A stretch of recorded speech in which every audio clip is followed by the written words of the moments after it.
Cas particulier. Cas particulier. Cas particulier. particulier. Cas particulier. Le podcast de la CGT, Service à la personne.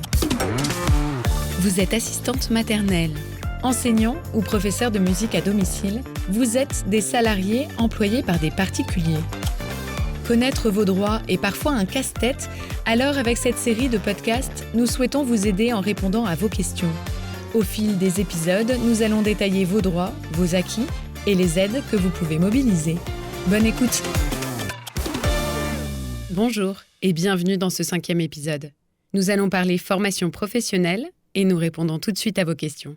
Aujourd'hui, on reçoit une question de Léla qui est garde d'enfants à domicile. Elle aimerait gagner en qualification en suivant de nouvelles formations, mais elle ne sait pas comment s'y prendre. Leïla a raison, il est très important de progresser et d'acquérir de nouvelles compétences. C'est votre droit et ça va vous permettre de construire votre parcours professionnel. Alors pour exercer votre métier, il vous faut bien sûr de grandes qualités humaines et relationnelles, mais aussi, et c'est très important, des compétences professionnelles de qualité. Et ça, vous ne pouvez les obtenir que grâce à la formation. Quelles sont vos solutions ? Pour ça, il existe le plan de développement des compétences. Ce sont des actions de formation pour vous aider à développer de nouvelles compétences. En tant que salarié du particulier employeur, vous avez le droit à 58 heures de formation par an. Ce sont des cours que vous pouvez suivre pendant votre temps de travail ou en dehors de votre temps de travail. Il vous faut juste l'accord de votre employeur. Pour s'inscrire, c'est vraiment très simple. Il faut vous rendre sur le site Hyperia, hyperia.eu. Vous devez remplir avec votre employeur un bulletin d'inscription, plan de développement de compétences. Il y a quelques documents à envoyer et c'est parti. Une chose à savoir, vous n'avez pas à effectuer de déclaration auprès de l'URSSAF ou du Centre Page Emploi pour les heures de formation. C'est l'IRSEM, votre caisse de protection sociale, qui s'en occupe.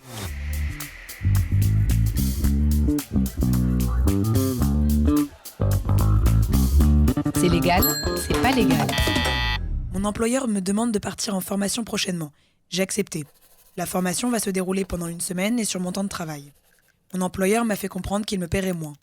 C'est pas légal. Non, votre employeur n'a pas le droit de baisser votre salaire.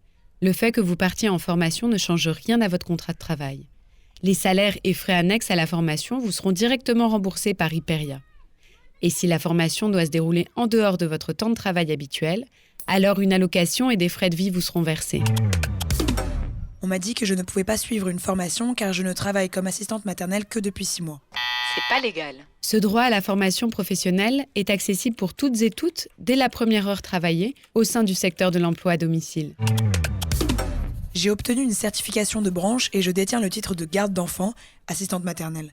Qu'est-ce que ça change ? Grâce à ce titre, votre salaire minimum conventionnel de branche est majoré de 4%.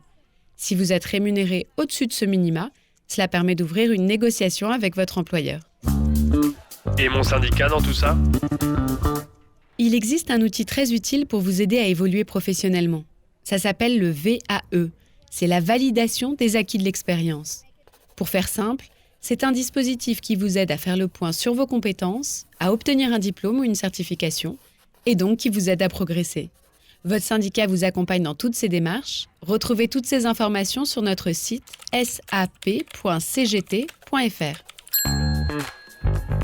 Vous venez d'écouter Cas particulier, le podcast de la CGT Service à la personne.